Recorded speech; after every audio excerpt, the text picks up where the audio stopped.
Amém? Amém. A graça e a paz do Senhor Jesus. Amém. Mais uma vez, é motivo de felicidade, né, de poder o pastor solicitar que a gente venha falar a palavra de Deus, pois é maravilhosa. Nós, hoje de manhã, já estivemos hoje na nossa EBD, onde podemos falar do assunto que muito nos interessa, que é essa palavra maravilhosa. E poder estar aqui à noite, fechando com chave de ouro, né, o nosso culto de celebração ao Senhor é maravilhoso. E deixa eu dizer ao pastor logo uma coisa.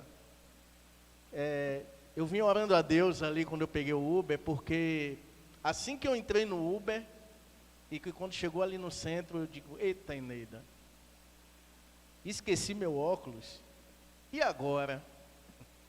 Mas como Deus é bom, como Deus é maravilhoso. Assim que eu cheguei aqui, que eu estava passando o som, o pastor disse assim, André, dá uma chegada aqui, olha aqui o que é que tem de presente aqui para poder ajudar a vida do pastor.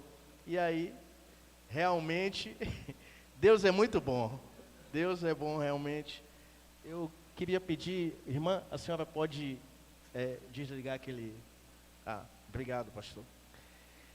Essa palavra hoje é uma palavra simples, eu prometo não me alongar muito, mas é uma palavra que essa semana falou muito ao meu coração, enquanto eu estava orando a Deus e pedindo um direcionamento do que eu poderia trazer para a nossa igreja hoje.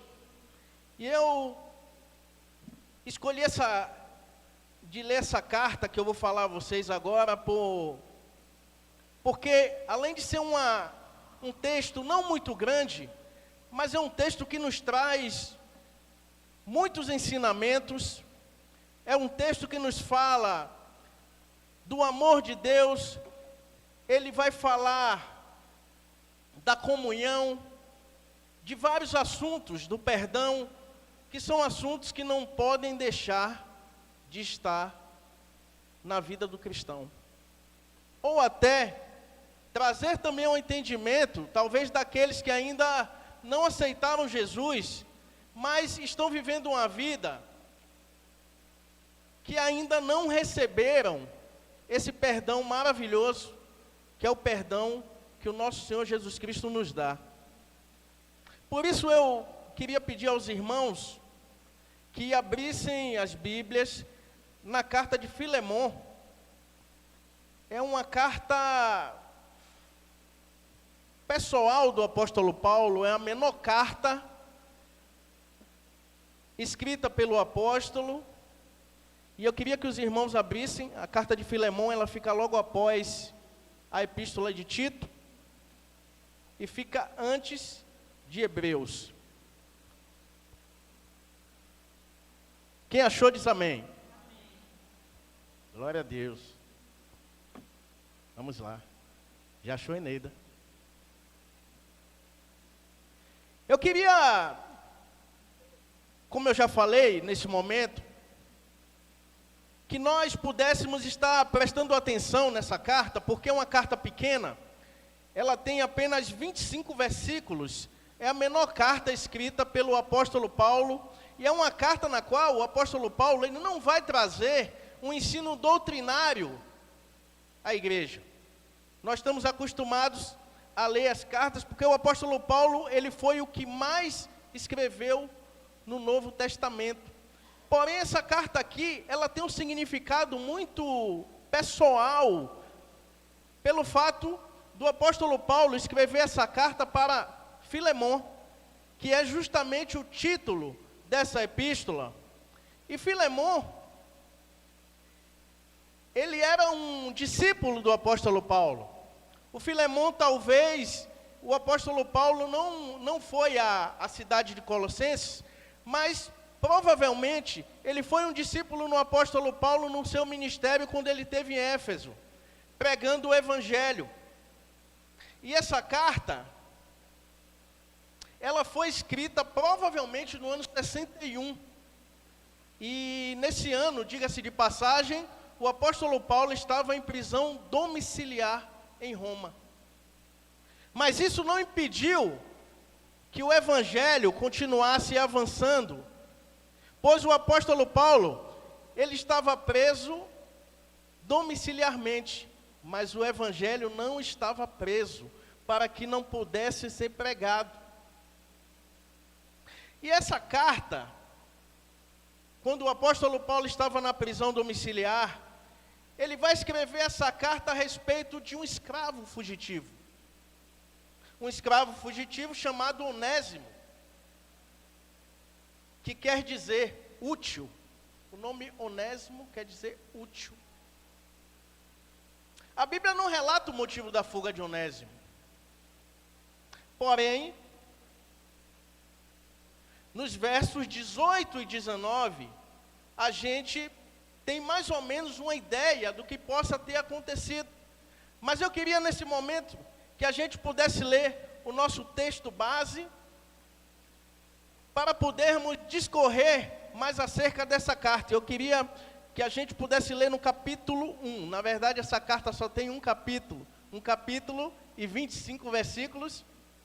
Nós vamos ler até o versículo 3. O capítulo 1 ao versículo 3 vai dizer: Eu, Paulo, prisioneiro de Cristo Jesus, escrevo essa carta junto com nosso irmão Timóteo, a Filemon, nosso amado colaborador, a irmã Áfia, a Arquipo, nosso companheiro na luta, e a igreja que se reúne em sua casa.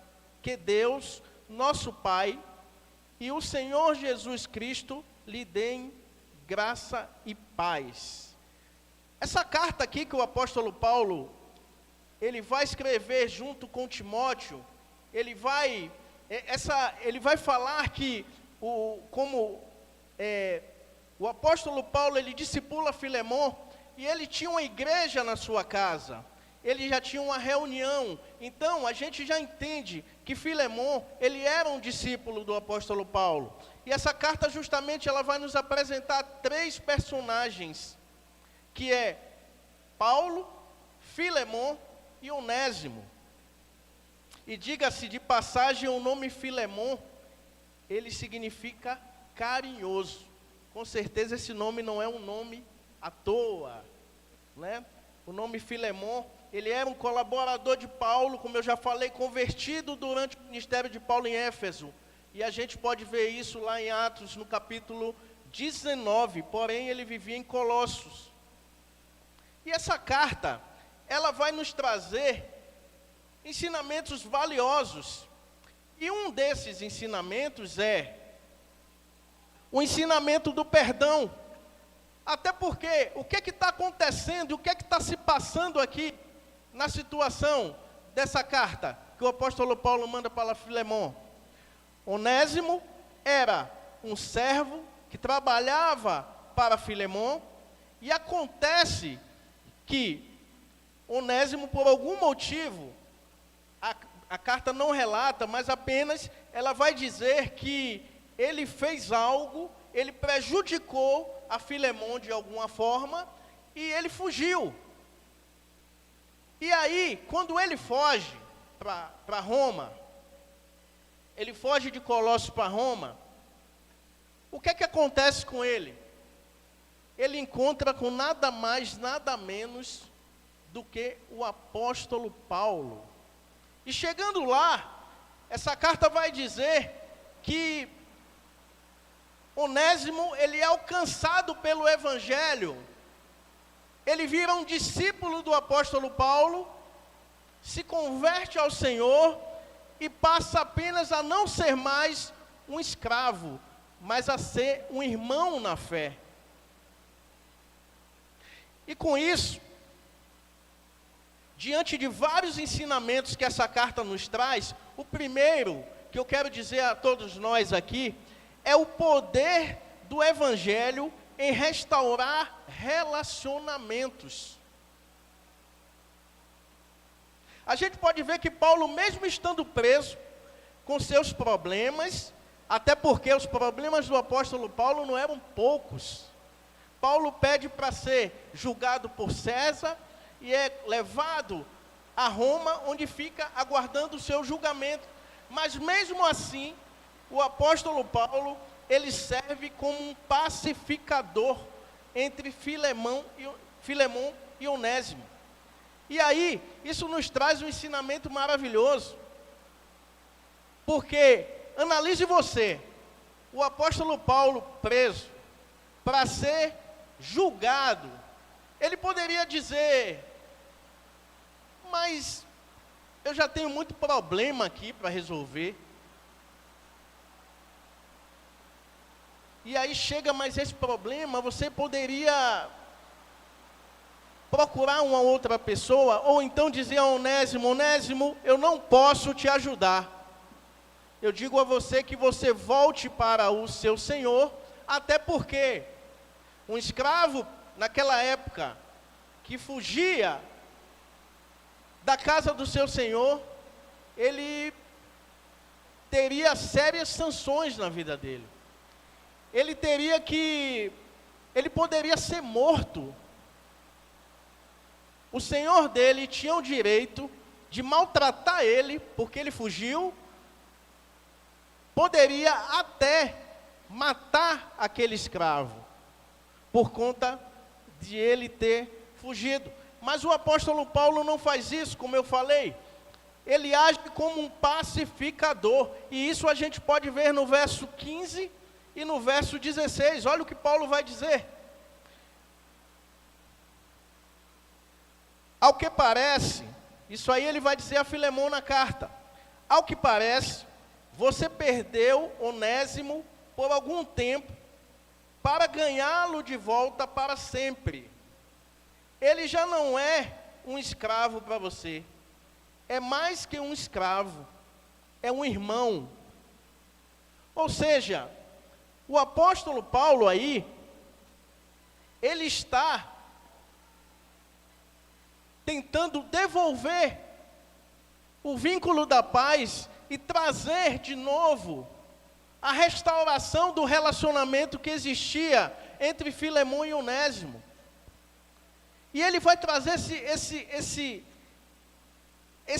restaurar esse relacionamento através de quê? Através do Evangelho. Porque com certeza, quando Onésimo chega na casa do apóstolo Paulo, e ele se converte, com certeza Onésimo deve ter se arrependido do que ele fez.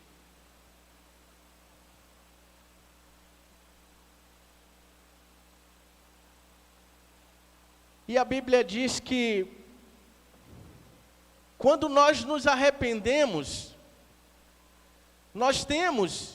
Deus nos dá uma oportunidade de nós pararmos, voltarmos de onde nós erramos, consertarmos o nosso erro e a partir dali a gente seguir em frente, mediante o que a palavra de Deus nos ensina.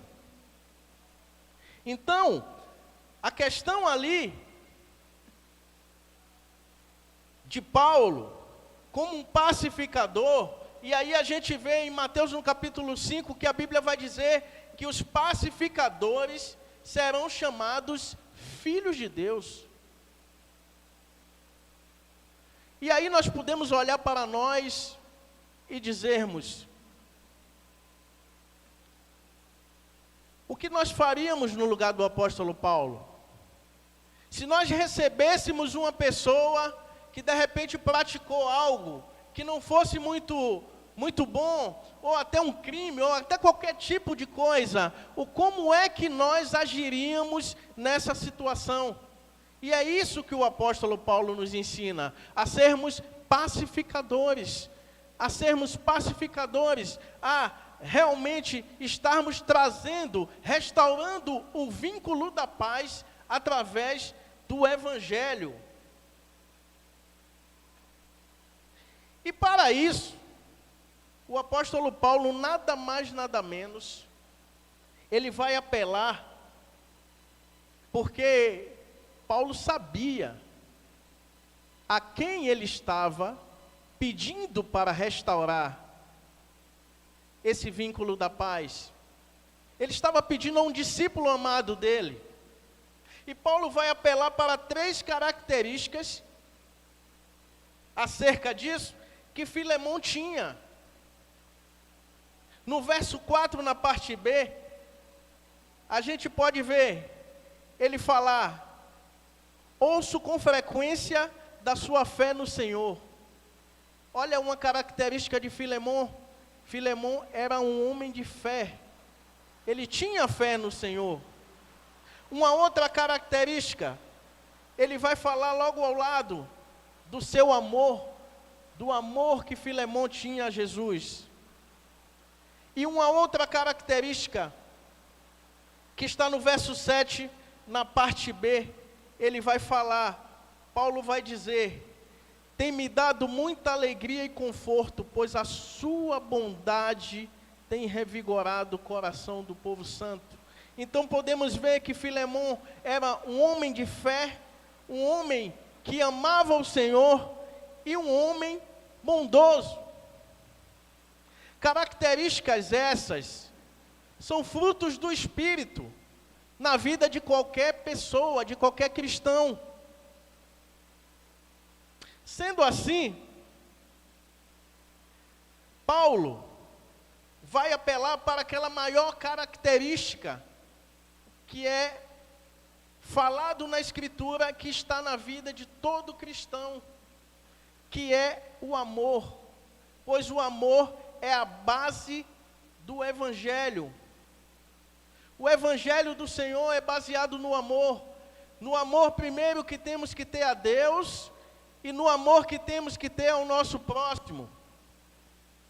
Então, ele vai fazer um pedido a Filemão, baseado no amor. Ele vai dizer o seguinte: por isso, ainda que pudesse exigir, Filemão, em Cristo, que você faça o que é certo, prefiro pedir com base no amor. Eu, Paulo, o velho e agora prisioneiro de Cristo. Verso 8. E aí a gente vai ver, Paulo teria toda a autoridade para pedir a Filemão que ele recebesse Onésimo de volta. Mas Paulo não faz isso. E isso é que mostra ele ser o apóstolo Paulo, o maior evangelista, o maior plantador de igreja de todos os tempos, porque ele vai preferir pedir a Filemão com base no amor, e ele pede àquele que pode e que tem o fruto do Espírito do amor, porque como ele mesmo diz, se Filemão era um homem bondoso, um homem de fé, com certeza ele tinha o fruto do Espírito e ele tinha o amor de Deus na vida dele.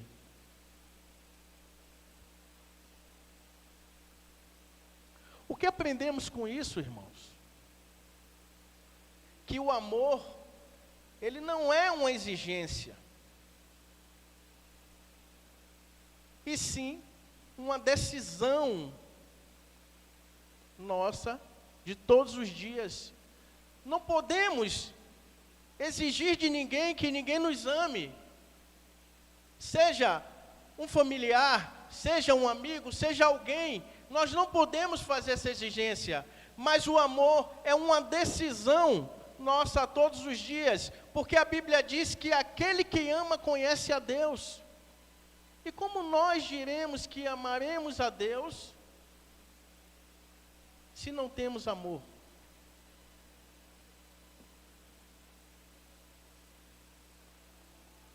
O próprio Paulo, e aí, ele vai citar que realmente, em 1 Coríntios 13, ele vai citar o que é o amor. E eu queria agora que a gente pudesse, eu vou abrir aqui rapidamente, 1 Coríntios capítulo 13, Paulo vai dizer, o amor é isso, o amor é isso, o amor não é isso. E o amor não é isso. Vamos lá. 1 Coríntios capítulo 13.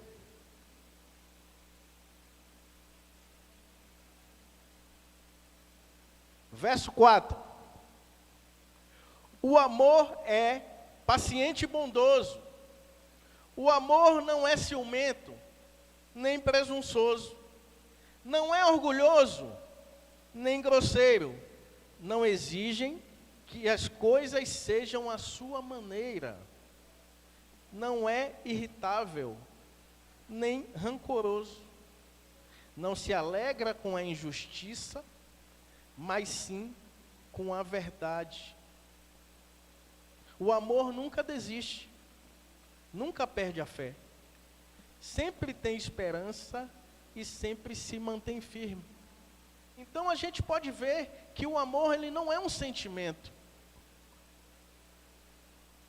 Ele vai dizer que ele sempre se mantém firme. E é com base nesse amor que o apóstolo Paulo, ele vai se colocar como mediador entre Filemon e Onésimo. Como podemos ver no verso 17 ao 19. Portanto, se me considera seu companheiro, e aí é o apóstolo Paulo falando a Filemon. Filemon, portanto, se você me considera seu companheiro na fé, receba-o como receberia a mim. Se ele o prejudicou em alguma forma, ou se lhe deve algo, cobre de mim. Eu, Paulo, escrevo de próprio punho, o pagarei. Ou seja, irmãos, quando Paulo se coloca nessa condição, a gente não tem como lembrar do Senhor Jesus, de como Ele assumiu a dívida que nós tínhamos com Deus por causa do pecado. E Paulo vai se colocar nessa posição. Ele assume a dívida de Onésio, que Onésimo tem contra Filemon. E o Senhor, assim como o Senhor Jesus, Ele assumiu a nossa dívida. Ele pagou a nossa dívida na cruz. Ele derramou o sangue dele na cruz, para que nós fôssemos remidos do pecado que estava sobre nós. A Bíblia vai dizer que ao Senhor agradou moê-lo. E ele foi moído por quê? Por nossas transgressões. Então, a gente vê Paulo assumindo um papel e querendo pagar uma dívida que não é dele. Uma dívida que o Onésimo assumiu, mas que como ele tinha virado um filho na fé, Paulo vai e assume. Tínhamos uma dívida impagável com Deus. Porém, Jesus pagou e nos livrou da morte eterna.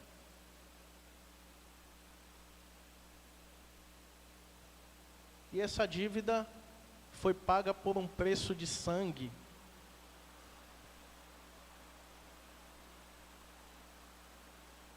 Essa dívida, o Senhor pagou por nós sem ter nenhum pecado.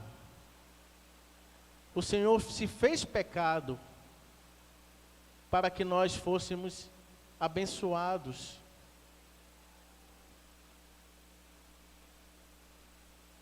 E o que nós podemos, irmãos,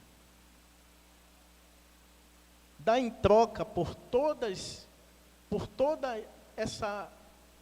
esse ato de amor que o Senhor fez por nós. Porque a Bíblia vai dizer que não que nós tivéssemos amado a Deus, mas Deus nos amou primeiro. Deus nos amou primeiro mandando seu Filho para a cruz, para que, a partir daí, todo aquele que nele crê, não pereça, mas tenha a vida eterna. E Paulo sabia que se ele não fosse o mediador de Onésimo,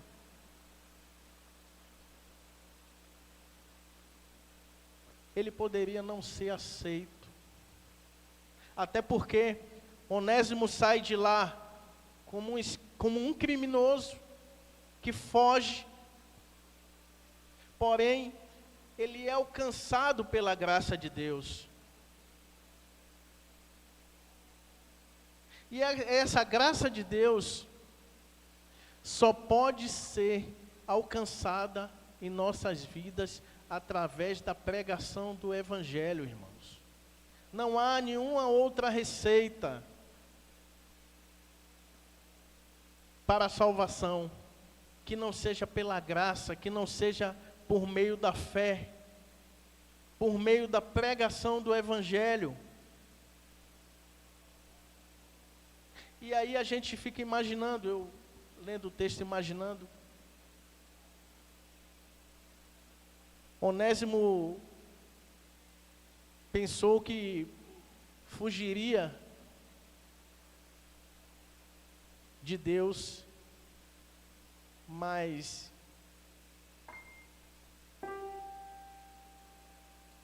para onde ele foi, o Senhor tinha um plano para a vida de Onésimo. O Senhor tinha um plano de alcançar aquela alma.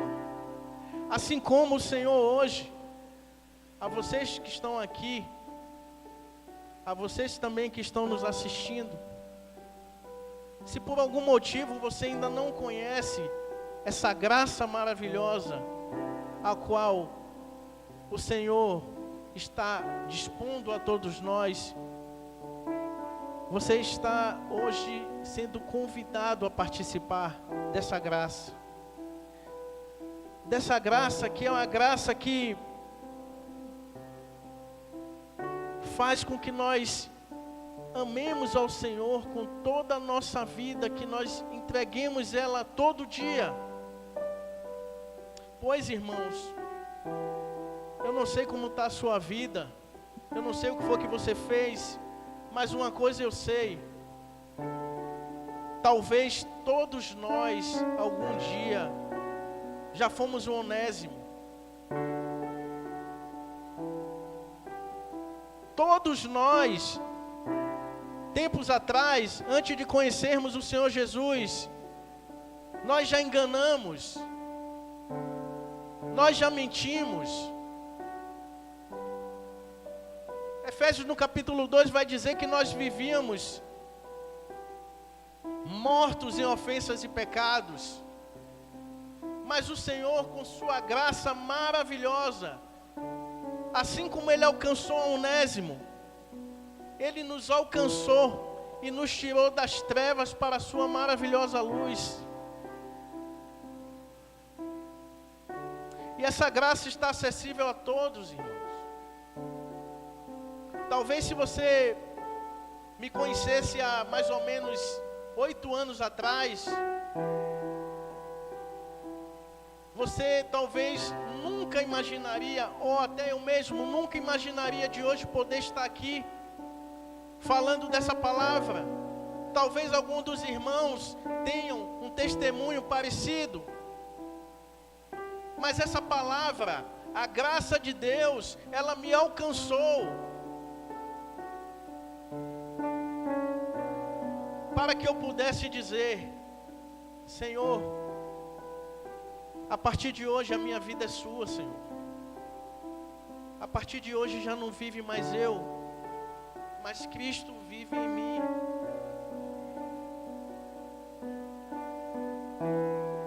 Através de Jesus, irmãos, só através de Jesus nós recebemos o perdão.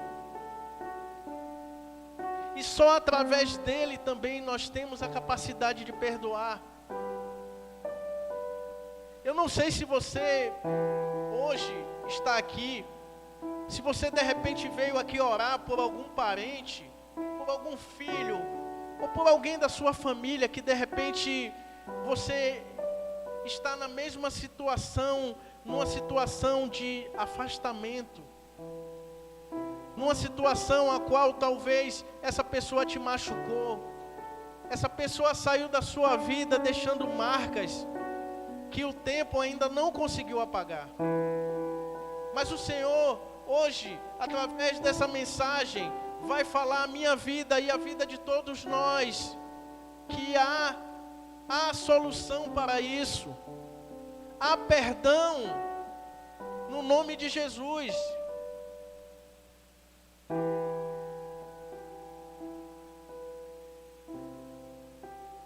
Talvez algum de nós fez algo a alguém que desagradou essa pessoa. Mas hoje nós temos através dessa palavra, um impulsionador para que nós, a partir, talvez de hoje, passamos a perdoar e a pedir perdão. Que toda aquela carga que nós trazemos do mundo, que nos ensina a sermos pessoas que primeiramente temos que olhar para o que é nosso, que temos que fazer primeiro por nós e esquecermos os demais. O Senhor vem nos dizer hoje, através desse exemplo do apóstolo Paulo, que estava preso em Roma, prestes a ser julgado por Nero.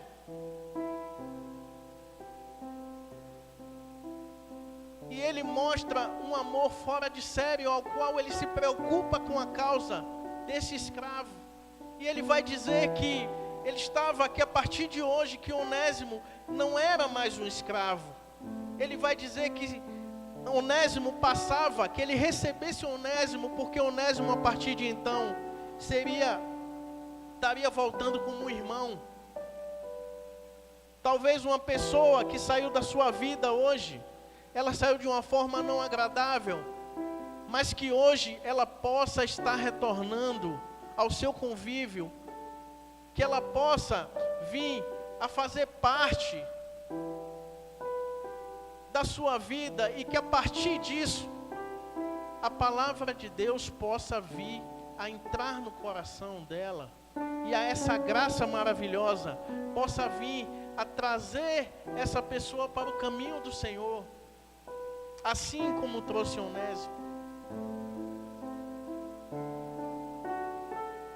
Nós não sabemos, a carta não relata informações acerca do que de repente aconteceu com Onésimo, mas nós temos talvez algo acerca da vida de Onésimo, como passou a ser a vida de Onésimo após isso. Inclusive, o apóstolo Paulo vai falar dele aqui no capítulo 4 da carta aos Colossenses. Olha o que ele vai dizer. Verso 7. Tico, irmão amado e colaborador fiel, que trabalha comigo na obra do Senhor, lhes dará um relatório completo de como tenho passado. Eu o envio a vocês exatamente com o propósito de informá-los do que se passa conosco e de animá-los. E aí olha o que Paulo vai dizer: envio também Onésimo, irmão fiel e amado, que é um de vocês. Ou seja, Onésimo, ele sai como um escravo, como aquela pessoa sem credibilidade nenhuma, com aquele ao qual digno de morte, mas ele é alcançado pelo Evangelho. E a volta de Onésimo é diferente, porque a Bíblia vai dizer que não é como as coisas começam, mas sim como as coisas terminam. E o apóstolo Paulo diz que Onésimo, ele volta sendo um irmão fiel e amado, assim como os outros que estavam na igreja de Colossos. Então, irmãos, há solução para todas as coisas. Há solução para o nosso coração, ao nosso coração endurecido, ao nosso coração que não perdoa, ao nosso coração que quer pagar as coisas com a mesma moeda. essa carta nos ensina que o amor é capaz de vencer todas as barreiras que existem. Que possamos ser impactados com esse testemunho, porque outrora também lá atrás nós fomos escravos do pecado, mas hoje, para a glória de Deus, nós somos libertos pelo poder de Deus. Então aquela pessoa hoje que talvez não esteja, vivendo uma vida que agrade ao Senhor, ou que agrade até a você próprio, ela pode ser alcançada pelo Evangelho. Porém, isso também depende da minha atitude e da atitude de todos nós que estão aqui. Pois essa graça que é por meio da fé, ela só vem através da pregação do Evangelho, pois é o Evangelho que penetra em nosso coração e que faz com que nós passemos a vir da morte para a vida. Por isso nós não podemos nos calar. Que possamos, irmãos, a partir disso,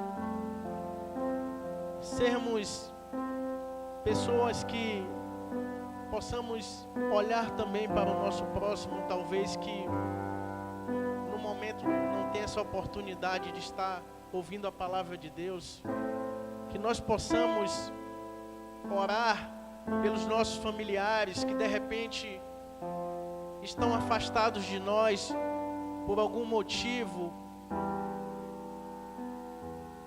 que essa palavra possa ficar em nossos corações. Eu queria que os irmãos ficassem de pé, e que nesse momento eu queria pedir ao nosso pastor que ele fizesse uma oração para que o Senhor possa continuar através da sua graça, fazendo que nós tenhamos um coração contrito e quebrantado ao Senhor, que nós possamos perdoar, porque o Senhor nos perdoou quando nós não merecíamos. E eu, nesse momento, pedi ao nosso pastor que fizesse essa oração. Amém. Meus irmãos, antes da oração, essa carta de Paulo a Filemão é uma carta extremamente forte. E eu quero reforçar aqui a palavra dita pelo nosso irmão André. O que fica para cada um de nós em aprendizado a respeito dessa carta? Perdão. É uma carta que nos estimula a perdoar. Talvez você pergunte, bom, Filemão era um cristão que tinha um escravo, isso não é contraditório? Precisamos levar em consideração que a Bíblia, ela é filha do seu tempo. E naquele tempo era assim que as coisas aconteciam. Mas quando Paulo tem ali a oportunidade de chamar a atenção de Filemão e dizer, perdoa Onésimo, e ainda que ele seja o seu escravo, não o trate mais como tal, mas o trate como um irmão. Isso nos faz entender a necessidade que temos de perdoar. Eu não sei, como foi dito aqui pelo nosso irmão André, como está o teu coração. Se existe alguém próximo a você, que você precisa liberar perdão, ou se existe alguém que você precisa perdoar, permita com que o Espírito Santo de Deus habite em teu coração. Permita com que o Espírito Santo de Deus transforme a tua vida e faça aquilo que o Espírito Santo de Deus está lhe incomodando. Se é para você perdoar, se essa pessoa tem buscado você e tem expressado esse sentimento de arrependimento, perdoe, assim como Cristo te perdoou. E se você tem errado, se você tem cometido falhas, e você tem compreendido que isso tem machucado alguém, é hora de você buscar essa pessoa e expressar o seu sentimento de arrependimento e pedir para que ela derrame sobre você o seu perdão, assim como Deus derramou sobre nós na pessoa de Jesus Cristo. Feche seus olhos. Amado Deus, eterno Pai, louvado, exaltado, engrandecido seja o teu santo nome, Deus. Nós oramos ao Senhor nesse instante, depois dessa mensagem que foi pregada, que nos fala, Senhor, sobre perdão. O quanto, Senhor, nós precisamos aprender com o teu Filho amado Jesus, diante daquilo que Ele fez por nós na cruz do Calvário. Ó Deus, como foi dito pelo nosso irmão André, não foi nós que o amamos, mas Ele nos amou primeiro. E a Bíblia nos diz que Deus, Ele prova esse amor, sendo que Cristo Jesus morreu por nós, estando nós ainda nessa condição de pecadores. Ele olhou para nós, Senhor, não mais como escravos, diante da recomendação que é dada, ó Deus, por Paulo a Filemon, relacionada a Onésimo. Não olhe mais como escravo, mas olhe como um irmão. E Cristo nos trata dessa forma, com amor, com piedade, com paciência, com misericórdia. E entendemos, Senhor, se temos recebido, ó Deus, esse amor maravilhoso e prático, por via de Cristo, nós precisamos também, Senhor, amar uns aos outros e perdoar uns aos outros. Que o teu Espírito, Senhor, que habita em nossos corações, e que se ainda não habita, venha habitar, Ele transforme as nossas vidas, e nos ajude a sermos pessoas mais parecidas com o teu Filho amado Jesus. Amém. Amém. Chamar o ministério de louvor.